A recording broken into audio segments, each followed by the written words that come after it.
welcome back, ladies and gentlemen, to a new series.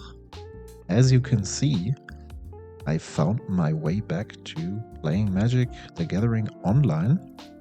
And of course, on this channel, we're playing Duel Commander. So I actually thought about asking our channel members which funky, spicy decks we could play in a league of MTGO.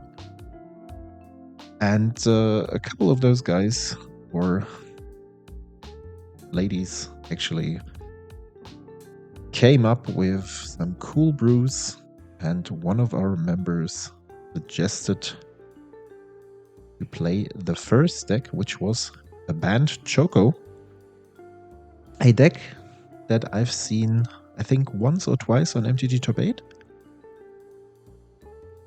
And yeah, it's quite a funny one. I mean, we all know Chocobo, the traveling Chocobo. That's like the most known Choco, I would say. A card that is mostly featured in Tifa. Here, however, we have a couple of more birds. The traveling Chocobo is obviously a good card, but as you can imagine, we also play the Nadu combo. And here I'm actually playing against a friend from the Czech community who I haven't met for quite some time.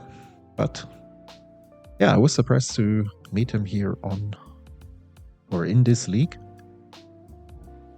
Check the link down in the description to have a look at the deck list. I think it's quite a funny one. So the deck I've seen online was more going in a... Yeah, it was going in a mid-range direction. I mean, both decks are going in a mid-range direction. However, I thought it's quite valuable to add some pot lines and,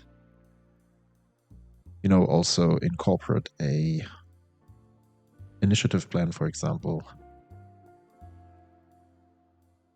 So it's time to cast my bird. If you can assemble the Nadu combo, it's quite complicated to win in the same turn, because you can go for... So you can actually... It depends on the sequence, but you can actually find Lightning Greaves at some point, if you don't have them on board already.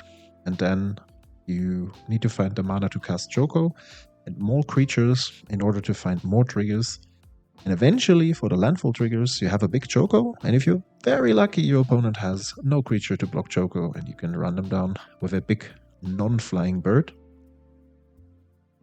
So here, the early game, for me, looks, yeah, quite difficult.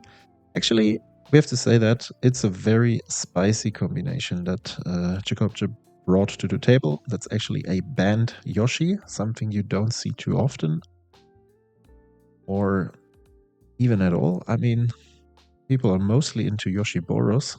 So I think this was the most interesting game I played. You will not see the entire league. I always pick out the most exciting matches of the 5 I played. I finished this league 3-2, so it was positive.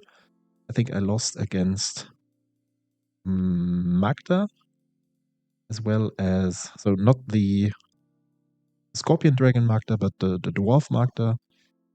In the second game, I think it was Slimefoot, but I'm not entirely sure, since it's some time ago that I recorded this, and yeah. You have a little exchange with the Solitude.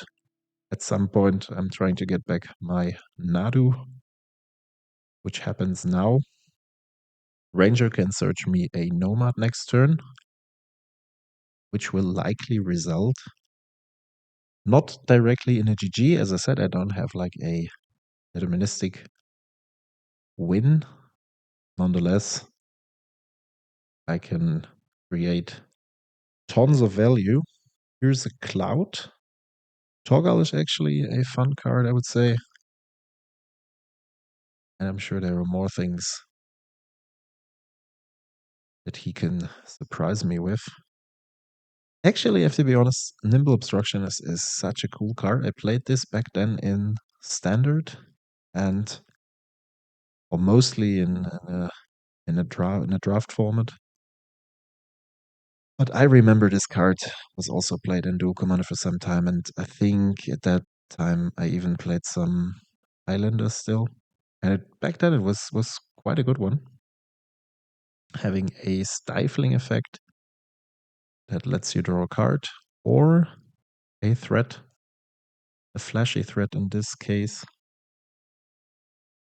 So I can handle his board to some extent with the help of thoughts. There's a delighted halfling swinging in. Doesn't do too much damage. Yeah, here I expected him to have a couple of things. Thought it was valuable to deny the additional land. It's actually quite hard to fight against the Skull Clamp and the Yoshi. That's quite a good or solid late game tech here. We're not yet in the late game, but we're in the mid game, let's say. As long as I don't really pressure him, he can always play the dog, clamp the dog, find new ways to pressure me. On the other hand, my plan was actually to find a Nobat and do some shenanigans. At first, I was a bit, I wouldn't say afraid. Here's a mental misstep for the Nomad. That's quite a good misstep. It's not the most comfortable to manually go through the NATO lines here on MTGO. You get faster in time, but still it's quite clunky. Sometimes you have an opponent that's nice, and they will surrender up front, so you don't have to go through those lines manually. That's also the reason why you don't see any Thrasios online being played in the leagues or in the trials. It simply takes too much time. In the trials, you even have only 25 minutes instead of 30, as far as I know, so even worse. And you can also, there are other decks, Azerok's also a good example for a deck that actually needs way too much time to go through all the things. Here, I managed to get rid of the Torgal and bring down my dungeon here. So at that point, my board looks way better, I would say.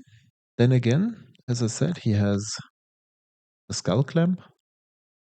There is a Pippin, that's definitely not the worst. And a Senu. Senu is definitely a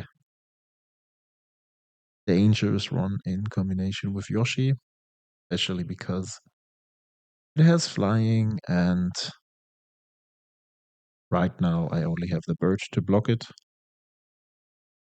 Unless I find something to get rid of it now, I can't really get rid of it anymore, because he can always sacrifice or exile it in response. I find a Neoform. The second initiative threat that I play is actually not the Under City Adventurer. I think this guy is called like that. But instead the Feywild Caretaker. Yeah, I think that's the one. I really love this card. I think it's among all the initiative cards, it's the coolest one, because creating the fairies is like quite a cool synergy to protect your initiative from attacking creatures your opponent brings up. Here I have another Choco cast. Unfortunately, Choco does not fly yet. It's worth a consideration to sacrifice my bird for the caretaker. And as you can see, I take some time to think about that. Seems to be the case here. So the caretaker is actually producing flying blockers. And at least for next turn, my opponent... never mind.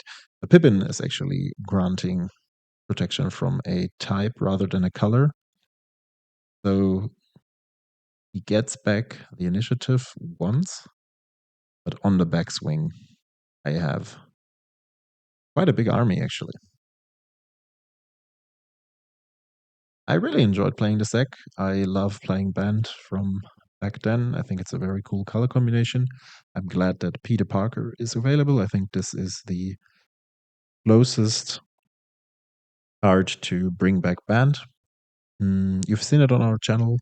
Samuel played it in a pot fashion. There's yet a video pending to be released. Because of this entire drama, there was...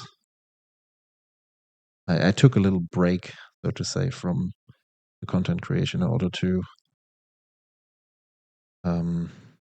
help the committee with various things, and we really had to bring things back in order. By the way, if you are interested in playing MTGO or Dual Commander on MTGO by yourself, check our discount code for a Mana Traders subscription down in our description. We have different discount models depending on what subscription you choose. Definitely check that out. I'm using Mana Traders for quite some time now. I'm still super happy. There are different options on the market, I think, and I've actually tried others, but I think Mana Traders is the most comfortable one, and I'm quite happy with that one. So here we go. There's a flipped Tamiyo on the battlefield and Good Seal.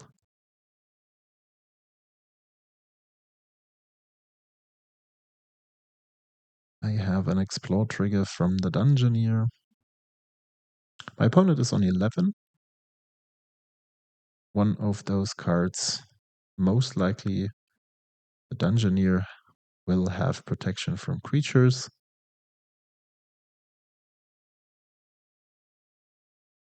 And he decides to throw in the Good Seal since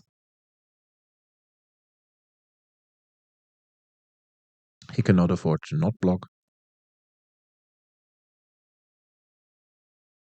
Next turn, if he doesn't get back the initiative, which is very likely, I can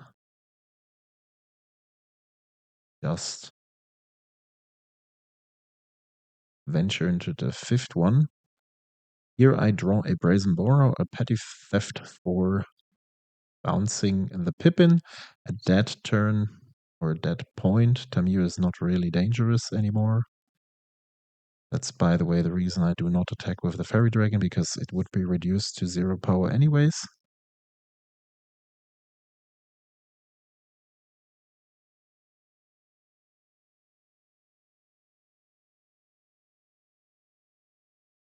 And yeah, I mean, he has 9 cards in hand, but only 7 mana to cast things. You have to have a couple of things here, including an answer for the Dungeoneer,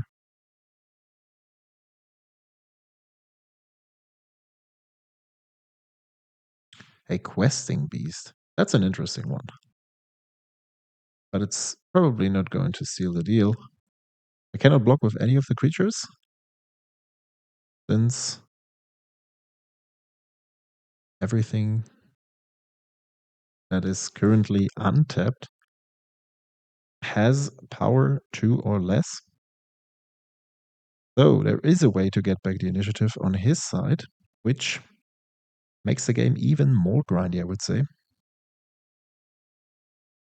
So far, quite a cool showdown. At the end of turn, I get to cast my Brazen Borer from exile. So now I should have enough finishing power to run him down.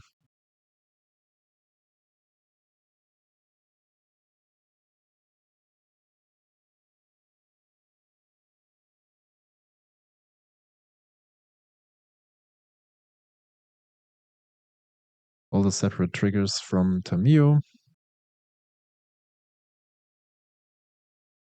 And the Dungeoneer is probably going to target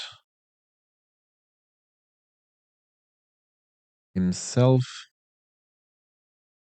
Yeah, and I mean, even if there is an answer to all that, besides blocking with the Questing Beast for sure, which seems not to be the case. I could have cast Choco another time. The thing I don't like about Choco is that it needs a lot of setup. So ideally, you want to have like a dog into a 3-drop bird, Naru, for example. Here I have not the worst hand. I mean, I'm on the draw starting with a Gemstone Caverns, Greaves, and Naru, which means I just have to find a third land. Dried Armor is not the land that I was hoping for. Then again, I can play the Greaves, and since the Gemstone Caverns is producing blue mana, next turn I can play the Dried Arbor and give it haste with the Greaves, and I have a second creature to equip the Greaves to, so I would get 4 Nano triggers here, which quite cool. Let's see, maybe I draw something even better. Going for the Boseiju here. I mean, the thing is that he probably has an interaction spell for Nadu anyways. Yeah. Leaving up 2 mana, but I get 2 triggers. Land and a Brizzly Bill. So, not the worst board state regarding the fact that he actually started the game. And here we see an Edric. So that's one of the funky cards I was talking about that he decided to include in his deck. Another one of those pieces I haven't seen for ages. Usually it's not the best 3-drop anymore, but that's very much dependent on the deck. So now we have a couple of interesting landfall creatures in hand. And that's rough. There is the subtlety for my hasty Dungeoneer that could have enabled, or it would have definitely given me another land drop. Then again, I'm not even sure if I would go for an attack here. I mean, yeah, not equipping the Dried Arbor with the Greaves is probably a mistake.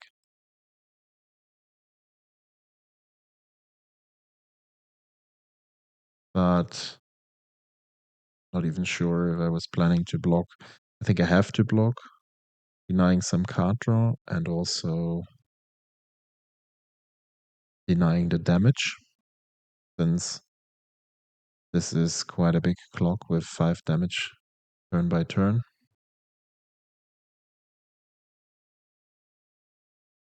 Going to Dungeoneer again, and now I'm open to a Mana Type, for example, or maybe a Force Spike.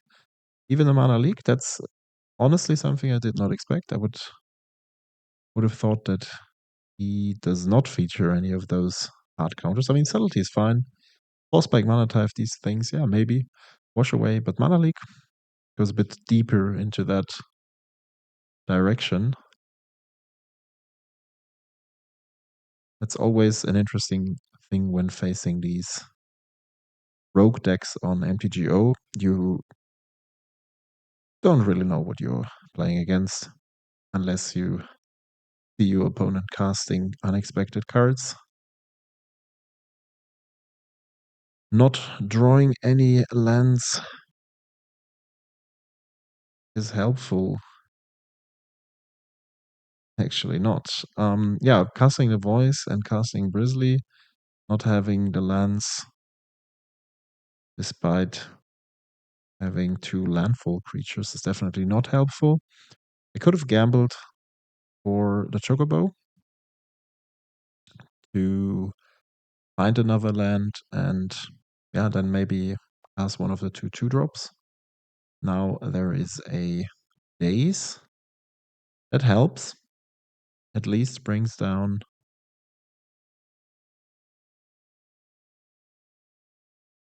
another token. And he has a Boseiju for my Griefs, which is not too bad, I would say. So right now, my token gets to block Edric. In this state, if Yoshi stays at 4 power, I would even consider to double block Yoshi, I think, to trade it. He has a Static Prism for the voice, but I have no chance other than blocking Yoshi anyways. And he draws more and more cards while my game plan slowly diminishes. And here we have Callan joins up. That's another cool card. Actually fits the game plan. I was a bit surprised to see it. And Torgal again. So yeah, that's a big Yoshi. I mean, I can cast a Choco, have a look at the top card, have a Polluted Delta, and I can cast a Blocking Endurance. Nonetheless, I have to sacrifice one of those two guys to block Yoshi. I'm not too happy to shuffle away the pre-war formalware, but I have no other choice. And it seems there is another counter spell. So I block Yoshi, go down to 1, and my opponent draws another 2 cards. And that's a state in which it's totally fair to concede a game, I would say. So we go over to the third one.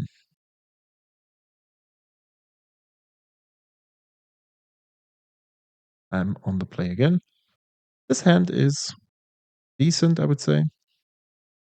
The Shadow Spear could be helpful. Choco is also good in addition, and we can always draw a random creature tutor or something that finds Nadu.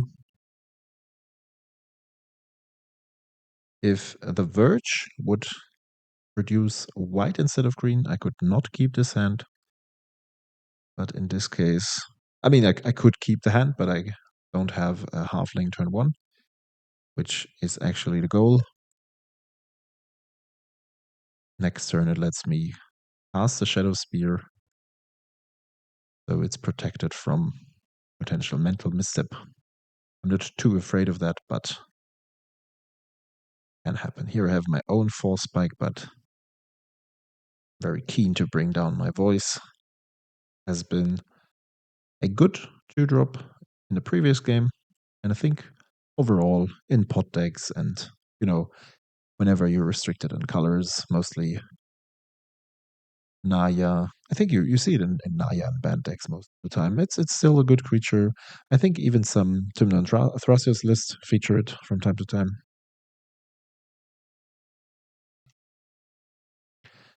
Cloud turn 2. Yeah, does the job. Here my hand is a bit underwhelming. I could consider to trade with Cloud. Honestly, I think that's not what he's looking for. I think he would rather play the Skull Clamp and attach it. Could have also cast the Greaves and attached the Voice, hoping to find a 4th land next turn and have like Hasty Bird attacking. So before you clamp Cloud, you are actually going to attack, drawing 4 cards. Not too bad, as we've seen in the first round.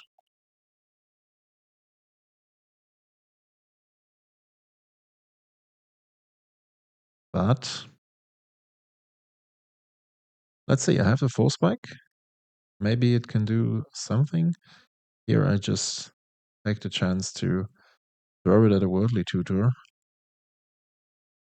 And he has a Daze again. So I might be lucky with my draw. It's a Mistrise Village. Of course, I'm a bit... Yeah, well, why did I not cast my Greaves last turn? But you never know. And it comes tapped anyways, so I can just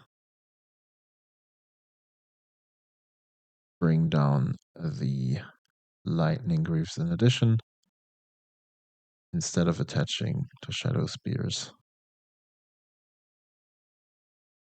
Shadow Spear. It's only one spear. Multiple spears would be dangerous. Okay, so you have the Naru. I have Shuko and Greaves.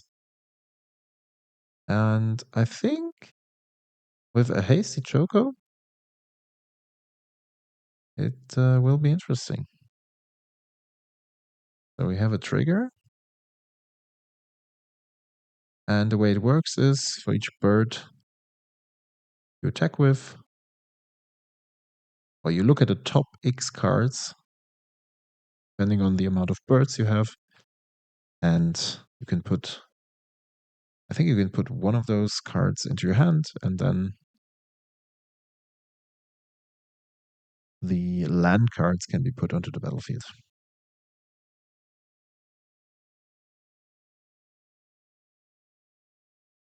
So he has the Shuko for his bird, which is quite problematic. If you have a look at my hand, I actually have, with the Greaves and the Shuko and the Ranger Captain Eos, I actually have 3 ways to find a combo piece with Nadu. But currently, the bird is missing. Maybe I can find a way to get it on board. There is a clamped Yoshi, Yoshi coming back. Not the worst synergy. And we have a couple of triggers. Clock is already down to 6 minutes on his side and 7 minutes on my side. So he decides to destroy my Lightning Greaves, which makes sense. Especially with 8 cards in hand, he can afford to do that. Then again, I get to reveal a card, or actually like surveil a card from top of my library due to the Lush Portico. And that might enable, as you see, it enables my own Nadu.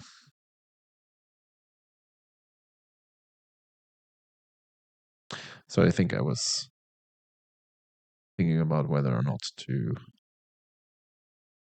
use the Mistras Village, but it doesn't make any sense, and I cannot cast a Neoform after activating the Mistras Village, because the ability itself is not producing any mana. I get the Elemental token off of sacrificing the Voice, which is not bad. Here I have another Voice, and now it keeps going. You just go through all your creatures. At that point, it's actually very helpful for him that my Chocobo is not on the field anymore, but you get an idea of why I said it's a bit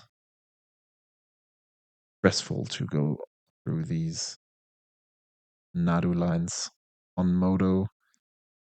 In papers, obviously, much faster.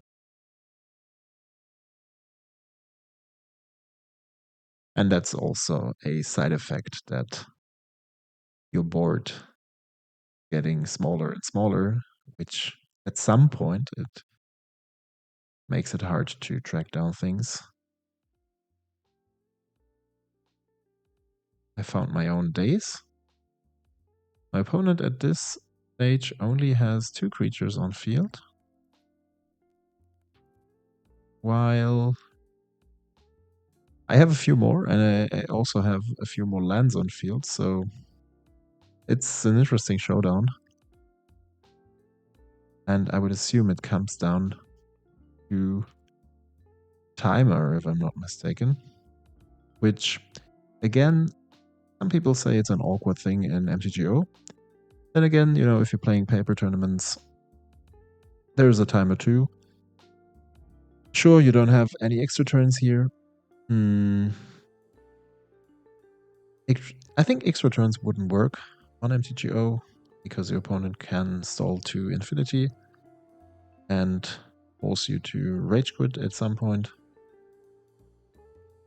If there is no timer, things simply don't work on MTGO, so I think it's fine, and it also it also forces you to just learn to play faster. That's usually a good thing.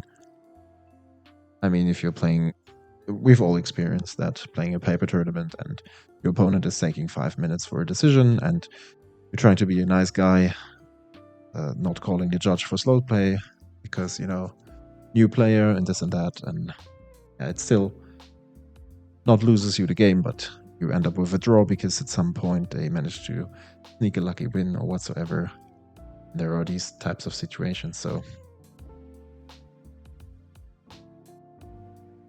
going through a couple of lines, there was another newer legendary from Final Fantasy, and it even seems that, I mean, the Greaves are gone due to Boseiju, so I don't have a Hasty Chocobo, or a Hasty Choco actually, not the Chocobo itself. As you can see, we're more or less both using the autopass function. There is a chord, and I don't have too much time to do all these things since we're both pretty low. I have a Mockingbird that could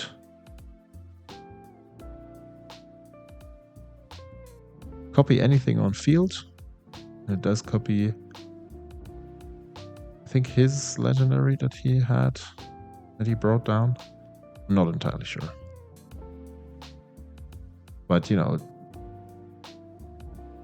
if we have a look at the board state, I think I cannot cast a second spell in a turn infinitely. So there's no super big Ledger Shredder here, but I think my attack is pretty good.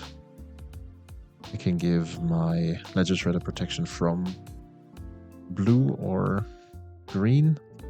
There's only one blocking creature on his side, and the Shadow Spear adds the final damage. So yeah, we're not really winning in time here, but the timer definitely played a role, I would say, because you're dependent on making hasty plays at some point.